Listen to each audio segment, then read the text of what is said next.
the moment from JJ there in the third, and just kind of what that showed you about the squad.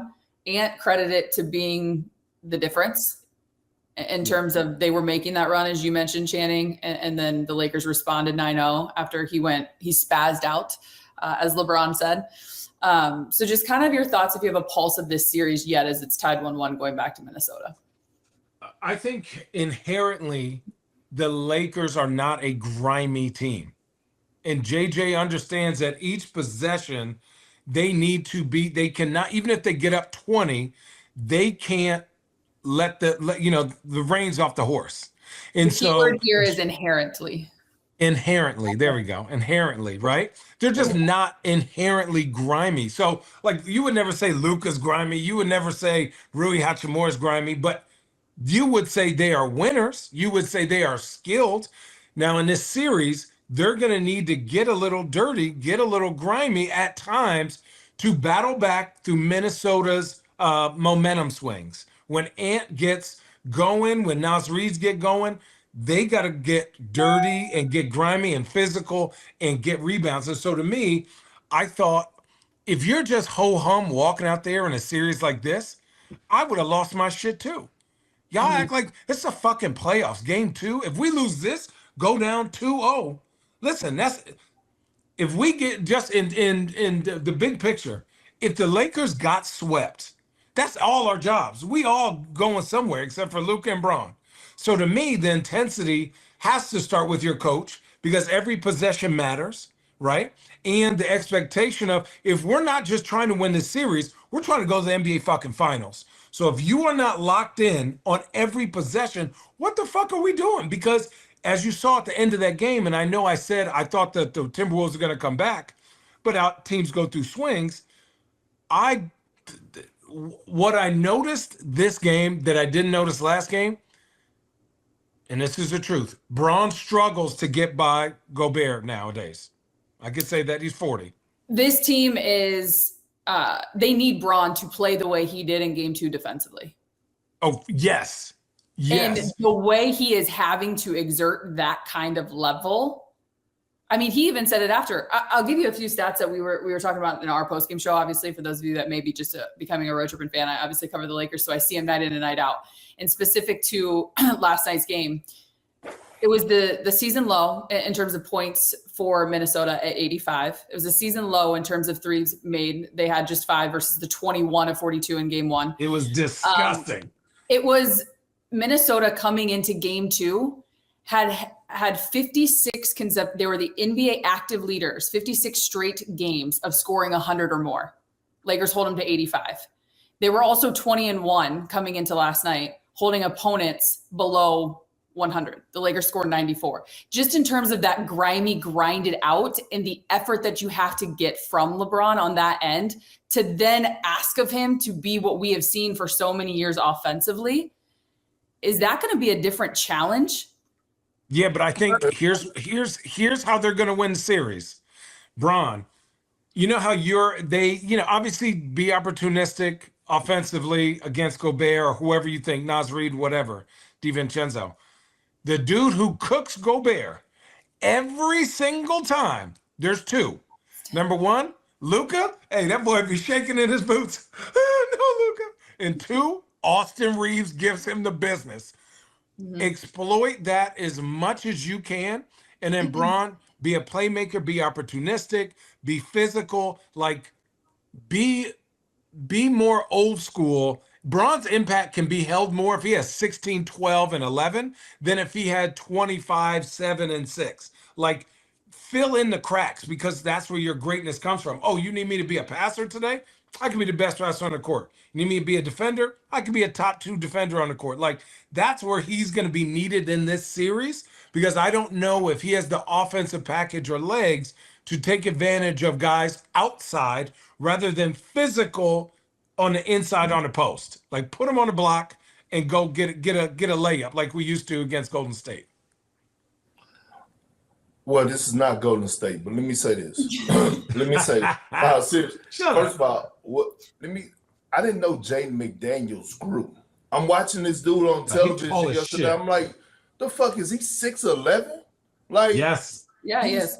He's fucking tall as hell. I didn't know you could still grow in the NBA. I didn't know people were still hitting growth spurts. But the stage is set for Luka Doncic, right? Like, this is his fucking moment. When you go back to what we heard Bron say, Luka, we don't want you to fit in. We want you to fit out, right? Like, meaning, here, dog, I'm actually giving you the keys to this car offensively. Go handle your business.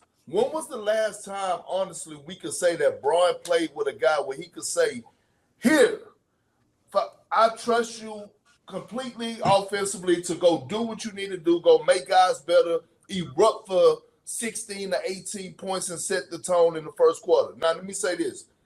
That was the best game Luka has had in the Lakers uniform. Yes. The triple-double, it shows across the stat sheet, but I was watching the little things because I called them out on it. I was watching him fucking slide those feet. He was sliding those puppies all night long. They was trying to pick on him. Anthony Edwards, nope, I'm taking it. Like, getting in the trenches, getting rebounds, getting elbowed in the face. I'm like, okay, Luka, this is what I'm saying. We know you can do everything else, but get in the trenches. He got in the trenches last night. Yeah. I watched Bron start off the game guarding Anthony Edwards. I was like, oh, okay. He's setting the tone. Then, all of a sudden, I watch him go to Julius Randle, right? Like, that's a physical ass matchup. Julius Randle is physical as shit. He want to play daddy ball all day long. I was like, okay, Bron. All of a sudden, I watched JJ make a sub. Bron goes to Rudy. So now you're not going to get that much out of Bron offensively. In all fairness, as a 40-year-old, who you asking him to basically be everything defensively. And I'm not talking about, like, Bron was picking the motherfucker up like half court line, like smothering the motherfucker. I'm like, oh, yeah, he engaged. Now this is where Austin Reeves come into play. Yeah. The most important player to the Lakers' success, right? Because now another playmaker, another bucket getter, which he did last night, got those timely buckets, and he's so damn good once he get in that paint for us creating separation with those turnarounds. I was like, damn, like shooting over Jay McDaniels is not an easy task at all. No. At all. Like, and I'm talking about with the little, like little soft touch, little featherly touch. I was fucking roll with it. Minnesota side of things. One, Anthony Edwards got to find his niche. Oh, last thing, let me credit JJ Redick. Oh, yeah. Allie, was I tripping? Or did I see LeBron James coming off of fucking pin downs? That's fucking, I don't know the last time I saw that. Rudy. I'm not about to pick on Rudy right now. I want to pick on the Timberwolves. No. I want to pick on the Timberwolves for allowing the Lakers to pick on Rudy. Like, don't leave that man on the fucking island by himself. And when I say an island, like, y'all not even loading. It's not like y'all saying here, we're going to hug our guys on the wing. It's all you. Man, that's fucking unfair. Now, in the second half, I thought they did a better job of helping Rudy out. But, like, bro, a motherfucker having 8, 9, 10 dribbles to get into their bag, and nobody's stopping that. Nobody. So, again, I think this series is going 7. I picked the Lakers in 7, but it is one of those physical matchups. They, in my opinion, they need to go in game 3, set the tone, take the crowd out of it early, and they're going to be in good hands. I was just going to ask if you think game 2, if that kind of style favors the Lakers, if that's how they're going to have to play this whole series. Hell yeah. Hell yes. They just you gotta get layups and set your defense. Get great shots, set your defense. You're not a good 3-point shooting team. Fuck it. Pretend like you're shooting outside. All layups. It's windy. If you, man, they couldn't kick that bitch in the ocean last night. They were shooting because they had to, because it was a shot clock. But they were, it was gross. You got anything else before we go on to the next series? We're gonna have a little bit of this. No. Okay. No, it's gonna be that's rocking. Gonna be one of them though. In Wolves Den or whatever the fuck they call it. It's gonna be rocking. It's gonna be rocking.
người bông hoa của mình hoàn thành này. Video của mình đến đây là kết thúc nhá.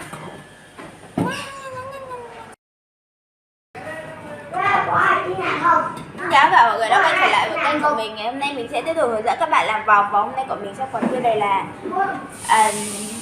móc lúc lắc. Bây giờ mình bắt đầu làm nha. Y như vì tình cũ em lấp lánh trên bầu trời rộng lớn, em chưa bao giờ quên đi mất rằng mình là ai.